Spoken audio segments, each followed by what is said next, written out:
Welcome to the Simple Marketing Solutions podcast, the ultimate destination for small service-based business owners looking for help and inspiration with their digital marketing efforts. Our podcast is tailored to provide actionable solutions and ideas for simplifying and automating the marketing process. Whether you're a business owner looking to streamline your marketing strategies or in need of inspiration to take your business to the next level, we've got you covered. Join us as we explore the latest trends and techniques in digital marketing and share tips and tricks to help you grow your business. So tune in and get ready to elevate your marketing game with our process-driven, automation-focused and simplified business model approach. Hello, Robert. Welcome to the podcast. Today, truly, I know that I say I am excited when I talk to my guests, and I am, because everybody has so much great knowledge to share. But today, having you here, I think it's a real privilege to have you, first of all. So thank you for being here. And I feel excited because this topic that we're going to be covering when it comes to AI and business is a hot topic, number one. But it also is, I see it as such an opportunity, and I can't wait to hear your thoughts and ideas because you've been using it for quite a while now and you're definitely becoming a pro very quickly. So what drew you to getting involved with AI? AI itself, I've been working with, there's many forms of AI, which we'll discuss later. But I've been ran my own computer company. Before that, I was doing other things. But early on in my career, I was a professional dancer and acrobat, and I was very artistic and creative. And the biggest draw for me at the moment was actually the text-to-image AI, which they've used what's called the Stable Diffusion model, where they can generate images just simply off what we write. So we can take a verse of a song, we can take a line of poetry, or we can take a more what they call prompt engineering style and can actually design an image from scratch to be exactly like we like it. So we can go for just an abstract style, or we can go for exactly how we're trying to achieve something. So we can make it a tool or just an artistic expression. So that for me was very, very powerful. And the change it's made, so I've been using that since July last year, that text-to-image. I've been doing computers for roughly 20 years, from basic networking to big gaming rigs and things like that. And so that always interested me as well. And this ability to use my creative side more than just the literal side of my brain was a lot better for me. And after I had some health issues myself as well as my wife, we're looking at some lifestyle balances, and that really was the big driver. It enabled me to be more creative and to feel more fulfilled creatively and lifestyle-wise.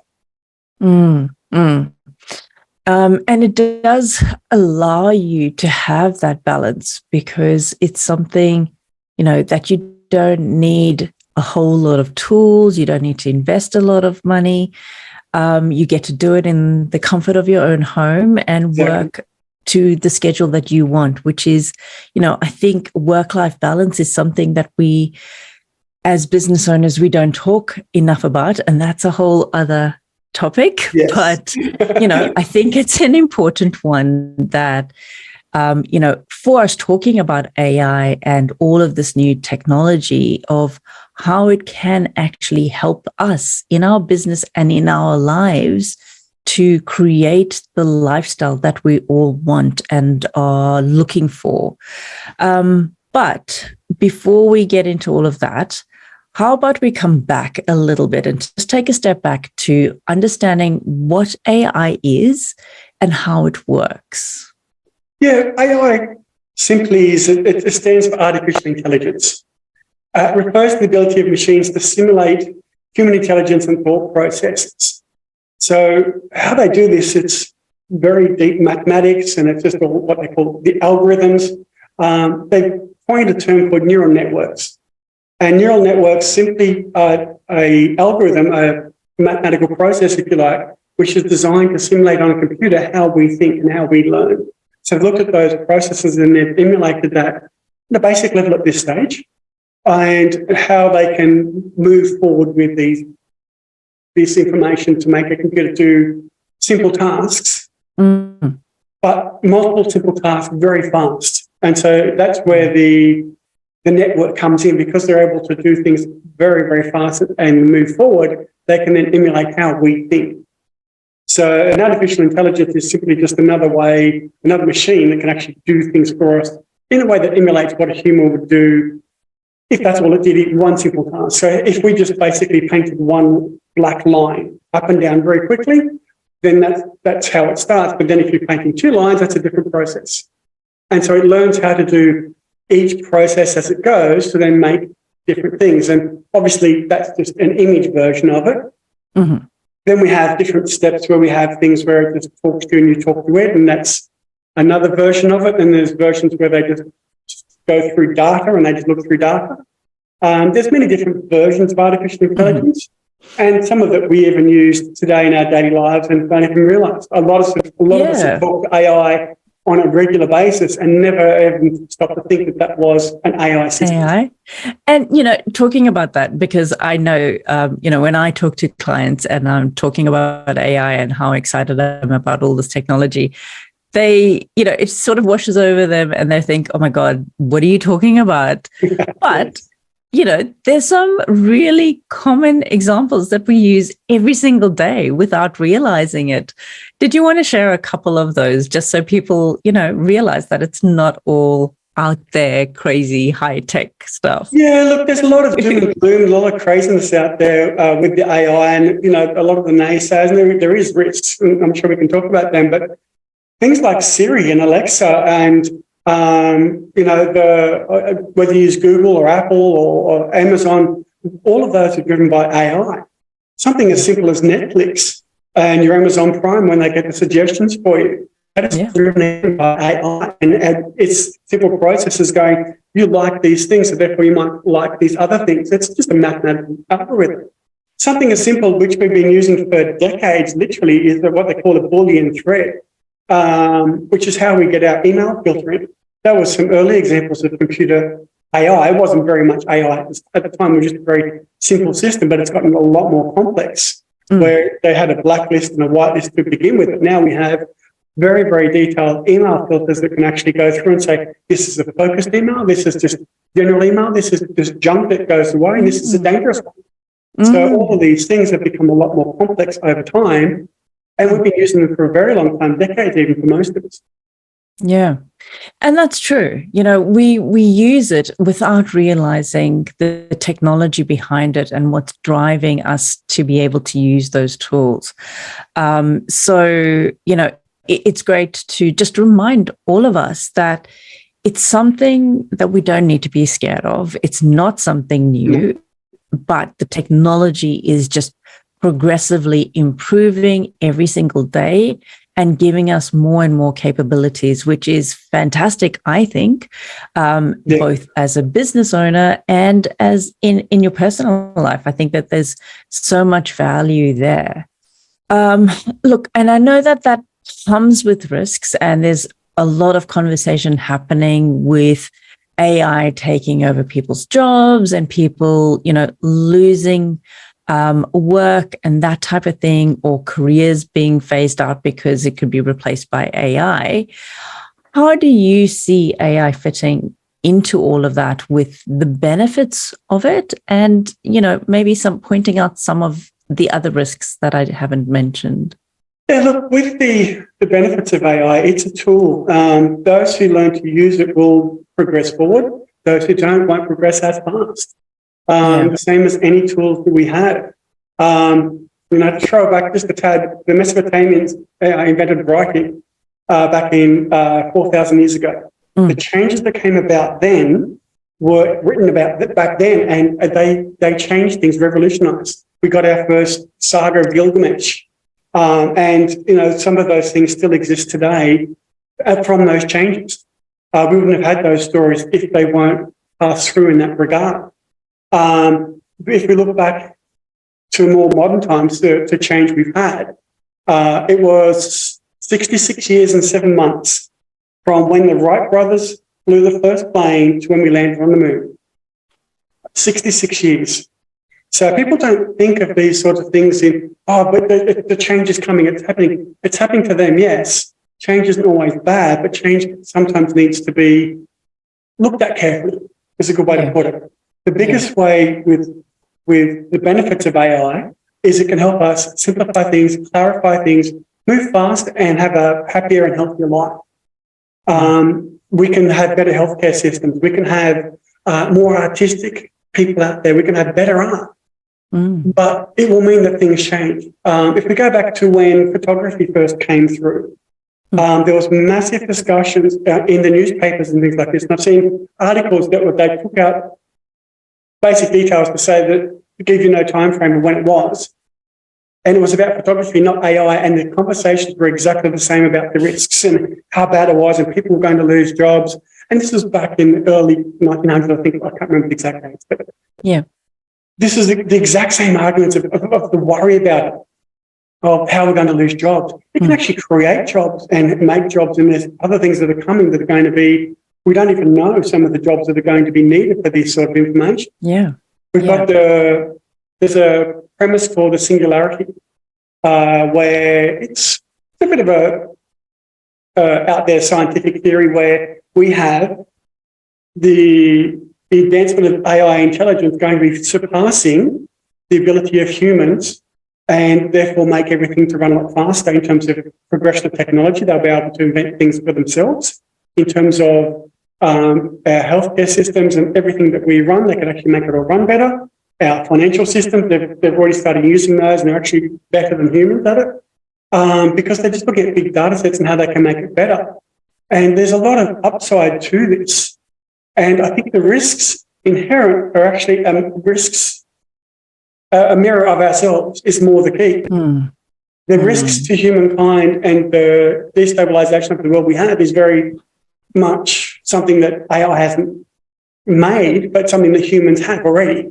And that it can be utilised against us. It can be utilised as a tool for bad. Yes, people can make them and make them bad tools. We have the ability to do that ourselves. We can blow ourselves up now. They're the risks that we already have. And the risk at the moment, as the doomsday clock, as people are aware, is getting closer to midnight, not further away. However, if we can look at the risks associated with AI and take a more leading role with it and be more mindful of how we work with it, then I think it will be better. I think the best thing that people that are worried about what AI is going to do to them and do to their jobs is to get involved with it and just have a little look at it and go through. There's some tools that are absolutely free that people can play with and can enhance their lives already, even more than what they're already using in terms of the Alexis, the Series, the Netflix and things like this that they're already using. I think we can, and I'm sure you can provide links and things that can to the free services that are out there at the moment. I will. I definitely put a list of the key ones there, because there's so many great tools that we can start using. And, talking about tools that as a business owner, we could start using right now, what would be the first one that you would recommend people start looking at and exploring? Well, the first one is one of the major ones, which came out in November last year as an open public one, was the ChatGPT-3. Now, it was a large language model, an LLM they call it, and it enabled people to have a conversation with an artificial intelligence and then get responses back. The responses back are good enough to pass what's called the Turing test, so it can appear as it's human, but it's not. It can appear sentient, and it's still not at that stage yet. Some people are saying some of them are. I haven't interacted with them, and I don't believe at this stage that they are. It just emulates that process at this stage. But the ChatGPT itself has many, many, many possibilities. You can go through and get it to write, and people have full programs and put them into like an Android app and have made complete apps that work. You can go through and get it to list possible things about how to write an email. You can give it a text and you can say, this is an idea for a story. You get it to help write a story for you. So there's lots of different applications, and the application is limited literally by your own creativity and how you want to apply things. Which is why I say get in there and have some fun with it and play with it, because it can the more you learn about it, the more you see you can actually do with it. And the easier it is to operate. You can get it to do everything from basic calculation with 1 + 1, it will give you an answer. You can get it to tell you a joke, it will tell you a joke. You can get it to do complex things. It's for business, such as write completely SEO, optimize text to write for a Facebook post or an Etsy post for a sale for an Etsy store, right through to helping you design newsletters for your own individual field with things that are relevant to that field. Yeah. So it has many, many uses, and it's probably the best one to start with in terms of ease of use. Okay. And that's good, because I think it's always good to start with something that's easier to use rather than jump in the deep end and feel overwhelmed, because nobody likes that feeling. So, yes, starting with ChatGPT, that sounds like a great place for us to start with. And like you said, have a bit of fun with it first. Don't ask it complex things to begin with, just so you can get an idea of what its capabilities are and how you need to word and phrase things as well. Because I think as you start to use it for business, then there's a lot more importance on, the way that you ask it the question and what information you provide it in order for it to actually give you a decent answer that is viable and worth using in your business and your marketing and in any way that you're wanting to use that information. Otherwise, you could read it and feel like, this is wasting my time. But it really comes down to how you pose the question to it. Yeah. There's a little trick. There's a pitfall and a trick. The pitfall is what they call hallucinations, where it can give you misinformation. So sometimes you've got to be careful about that. It will give you information that looks totally factual, but it's not. Okay. It's based on stuff it made up. It makes a story. Literally, I liken it to talking to a toddler at times, a very, very smart toddler. But at times you'll just make stories up. So as long as you're aware of that, you can work with it. The trick is, though, you can get it to help you. You don't have to be the expert to chat to ChatGPT about expert things. You can get it to say, you can have a free type discussion. You can say, I want to have a discussion about whatever the discussion is. For this discussion, I will get you to give me different ideas about this that I can ask, and you'll ask me questions about this. Then on the third part, you can say, once we have gone through this multiple times, I will then answer your questions, and you will repeat this until I am happy with this answer. That's a 3-part step that makes it really simple for someone to go through and then go and get a better result. So one of the key parts to getting a result with AI is don't take the first answer. It may be brilliant and it may be the one you use, but because it is so fast, as we talk about, it does things in a logical sense. It doesn't care how many times it works. It's not going to sit there and go, no, I'm not going to do it. It will just keep working and working and working till you are satisfied. So you get it to help you ask your questions better. You get it to refine so it understands better, and then you get the answers you're looking for by going down and refining it, like what you're doing itself. And you can actually say, I don't like this part, I don't like that part, and it's not going to get offended. It will then help you. And this is one of the greatest benefits is it allows you to explore different areas. And if you don't like a part or you want to just see how something is better or worse by changing a little bit, it will do it in seconds for you. And what I mean by that, it will write 500-word essay in about a minute on any topic. And then if you don't like that or you don't like one part, it will just do it again and again and again, and it will then just come through. And that's just where it starts. Yeah. The ability to do other stuff and get it to do. I've had people making it act like a full server with doing full server things and ability to query other servers. I've got it to give me full descriptions, including links, which actually are real links to different bits and pieces on the information I've asked it to answer for me. So I've given me answers plus links to verify that information, as well as then checking in with me to make sure I was happy with that and to see how we could refine that. So those links went to YouTube to get the best source information about AI, about neural networks, one of the best YouTube videos, and I can link this with everyone as well, about neural networks and how they actually work, was given to me by ChatGPT. And I'll definitely share that link as you gave that to me. And that's amazing because, I think that when we're in business and we are trying to position ourselves as an expert, and especially, say if you're in the health industry or legal industry, I've been reading a lot about that too. There's all of this concern about the facts and if it's substantiated and if there's truth there, or is it just, spitting out nonsense to you? Obviously, you need to take everything it gives you with a grain of salt. But if you're asking it for links and to verify that information, I think that's super useful to be able to do, because you can then go back and check the link and read it and make sure that it is valid for your own, professional standards as well. I think that's important to be able to verify information. So that's a useful tip. Thank you for pointing that out, because I don't think many people use it in that way as a small business owner, for example. No, and this is what I was talking about with those hallucinations. It's very important to make sure, because it looks so real and it feels so real with the information, that you've got to just basically do your homework. It's doing a lot of the grunt work, so it's a lot easier and a lot quicker to do that.